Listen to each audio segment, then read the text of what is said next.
Assalamualaikum warahmatullahi wabarakatuh. Selamat pagi adik-adik. Bagaimana kabarnya hari ini? Semoga kalian selalu dalam keadaan sehat walafiat. Amin ya rabbal alamin. Bertemu lagi dengan saya pada mata pelajaran PPKN. Sebelum memulai pembelajaran, marilah kita berdoa terlebih dahulu agar kita diberi pemahaman dalam menyerap materi-materi yang akan kita bahas. Berdoa, mulai.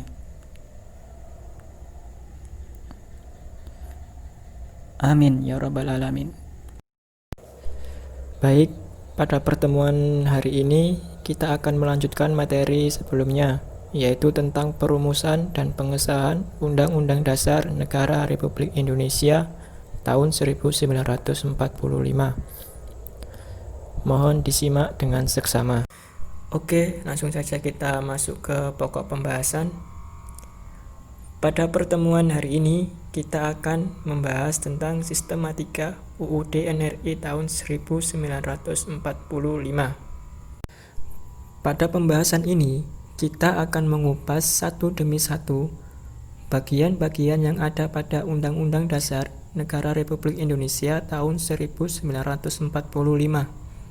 sehingga kita akan mengetahui dan memahami apa saja bagian-bagian yang membentuk Undang-Undang Dasar Negara Republik Indonesia tahun 1945. Tapi sebelum itu kita perlu memahami apa itu sistematika UUD NRI 1945. Di sini sudah dijelaskan, sistematika memiliki arti tata cara atau urutan, sedangkan UUD NRI 1945 ialah peraturan yang dijadikan hukum dasar di Indonesia. Sehingga jika kita kaitkan, maka sistematika UUD NRI 1945 ialah urutan-urutan unsur yang membentuk UUD NRI 1945. Jadi, terdapat unsur atau bagian-bagian yang menjadi satu kesatuan sehingga membentuk UUD NRI 1945 yang kita kenal sekarang. Selanjutnya, kita masuk ke pokok pembahasan. Secara umum, sistematika UUD NRI 1945 ada 3 bagian atau ada 3 unsur. Yang pertama ialah pembukaan. Pembukaan UUD NRI 1945 merupakan bagian pengantar yang mana di dalamnya terdapat pernyataan Indonesia Merdeka, cita-cita bangsa Indonesia, dan juga dasar negara.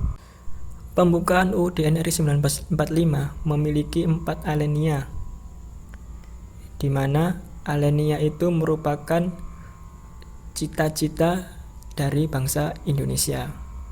Kemudian bagian yang kedua yaitu batang tubuh.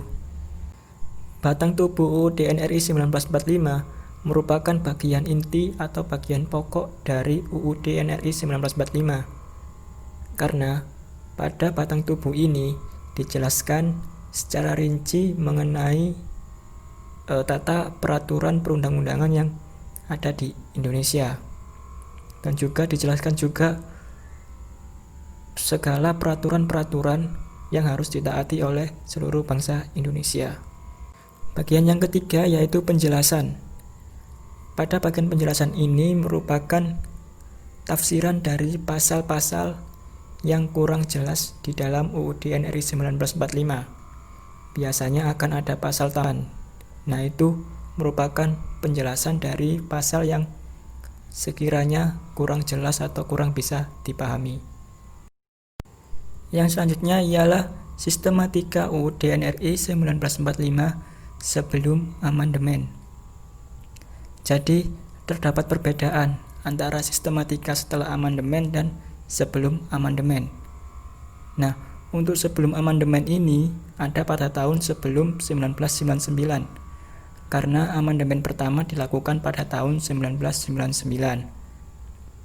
Jadi, setelah tahun 1999 itu sudah masuk ke periode amandemen pertama. Perlu diketahui, amandemen di sini memiliki arti perubahan yang dilakukan terhadap Undang-Undang Dasar agar lebih sempurna dan sesuai dengan kebutuhan pada waktu amandemen saat itu. Jadi, untuk menyempurnakan UUD 1945, maka dilakukan amandemen. Jadi seperti itu. Adapun sistematika UUD NRI 1945 sebelum amandemen antara lain, yang pertama ialah pembukaan, terdiri dari 4 alinea. Yang kedua, batang tubuh, terdiri dari 16 bab, 37 pasal, 49 ayat, 4 pasal aturan peralihan, dan 2 pasal aturan tambahan. Kemudian yang ketiga ialah penjelasan, yang terdiri dari penjelasan umum dan penjelasan pasal demi pasal. Nah, ketiga bagian ini merupakan sistematika UUD NRI 1945 sebelum amandemen atau sebelum tahun 1999. Yang selanjutnya yaitu sistematika UUD NRI 1945 setelah dilakukan amandemen atau pada tahun 1999 dan setelahnya. Karena pada tahun 1999 merupakan amandemen pertama dari UUD NRI 1945. Disusul pada tahun 2000 amandemen kedua, 2001 amandemen ketiga, dan yang terakhir 2002 amandemen keempat. Adapun sistematika dari amandemen UUD NRI 1945 ialah yang pertama pembukaan, yang terdiri dari 4 alinea, masih sama seperti sebelum amandemen. Loh, kenapa kok sama, Pak? Ya, karena pada bagian pembukaan tidak boleh dirubah. Nanti pada pertemuan berikutnya akan kita bahas alasan kenapa pembukaan tidak boleh dirubah. Kemudian sistematika yang kedua yaitu batang tubuh. Nah, pada bagian batang tubuh ini terdapat perubahan karena memang yang boleh dirubah ini hanyalah pada bagian batang tubuh. Adapun rinciannya sebagai berikut, terdiri dari 21 bab, 73 pasal, 170 ayat, 3 pasal aturan peralihan, dan 2 pasal aturan tambahan. Jadi, lebih banyak setelah amandemen daripada sebelum amandemen. Hal ini dilakukan agar UUD NRI ini menjadi lebih sempurna dan sesuai kebutuhan pada kondisi saat ini.